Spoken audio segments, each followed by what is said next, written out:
videos a year. Okay, Jennifer. Yes. So every week fans see you as a judge on World of Dance, but some of them don't know you're also a producer on the show. Yes. And why was that important to not just be in front of the camera, but to make sure everything goes off without a hitch behind the camera? Well, I started out as a producer on this show. I was never meant to be a judge. We were trying to find the perfect panel. Because coming from American Idol, I knew how important that was. And doing that for 5 years and watching the behind the scenes of that, I really wanted to create a dance show. And that was what NBC and we were working on. And when this concept came up, I told them, yes, this is the perfect concept. Let's work on this. And we started, producing the show and putting it together. And then almost like a month or two before we started, they were like, who's the perfect person for this?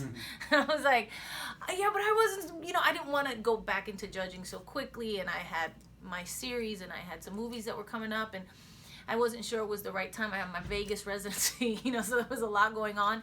But it's my show, and I want it to be the best it can be. And I felt like, you know what, I have to do it. I have to do it. But it was really important to I started as a producer of the show. That was always kind of the original plan. The judging came second. As we've been here today watching a taping, we met all the behind-the-scenes people and watched your crew on stage. How proud are you as one of the producers of the work they're all doing? I'm super proud of our crew. I think we have one of the best crews, that I've worked on. Worked on a lot of different productions, but these guys, everybody loves the show so much. I think that's key, that people are really enjoying the work. We love coming to work. All the judges, all the crew, all the camera guys, all the, the director. We have a great director, great creative directors and nappy tabs. I mean, we have an amazing set of producers. NBC's an amazing partner. Like the whole thing. Just sometimes, the planets align and something kind of comes together in the perfect way. And this crew definitely was that. From a technical standpoint, what's the big difference from judging a singing competition and judging a dancing competition? Yeah, it's just a different energy. It's a different energy. The dancers, I knew that this show would be a special show because I started as a dancer and I've been around dancers my whole life. And I'm still around dancers because I still do shows. And I work very closely with them. And they're just a different breed. It's a different breed than a singer. They do it not for money. They really do it for the passion of it. There's no really end game that's amazing for dancers. Like, yes, you can become Misty Copeland. That's a 1 in a million. It's not a big money career. It's just not. It's really about the love and passion. And I know the camaraderie that dancers have.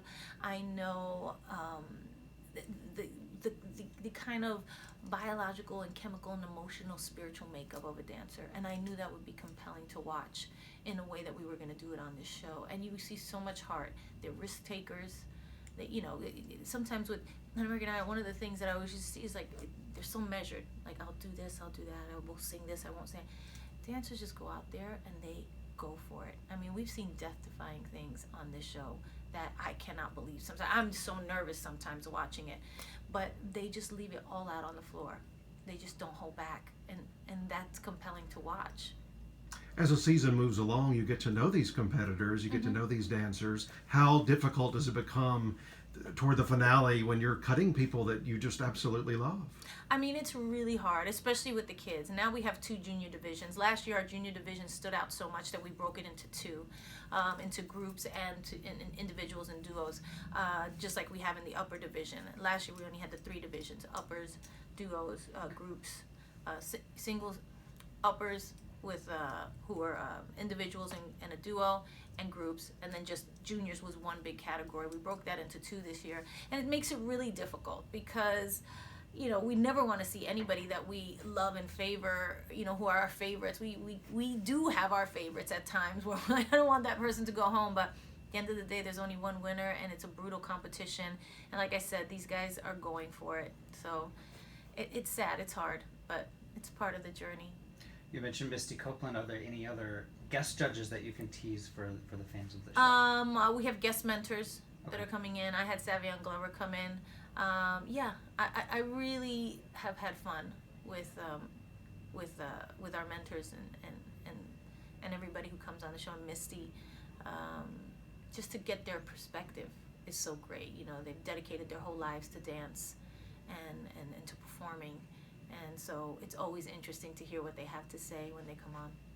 Who would be somebody in the, as we do our last question here, like a dream guest yet? Somebody that hasn't been on in season 1 or 2 that you would just die to have on? I would love to have Baryshnikov on. That would be my like dream, but that's from my era. Like I grew up watching him dance, and or even from times past, like people that are dead. You know, like I don't know, like a Fred Gene Astaire. Kelly or Fred Astaire, or, you know, Sid Charisse and these type of people. Maybe she's not dead, but maybe we can make that happen. But those, you know, kind of classic, iconic dancers, when dancers were the stars, and that's what we're trying to create with this show. That was my original intention, was to create an opportunity for the dancers not to be backup dancers, but to actually be the stars and to earn the real money, and to really, you know, have their moment to shine.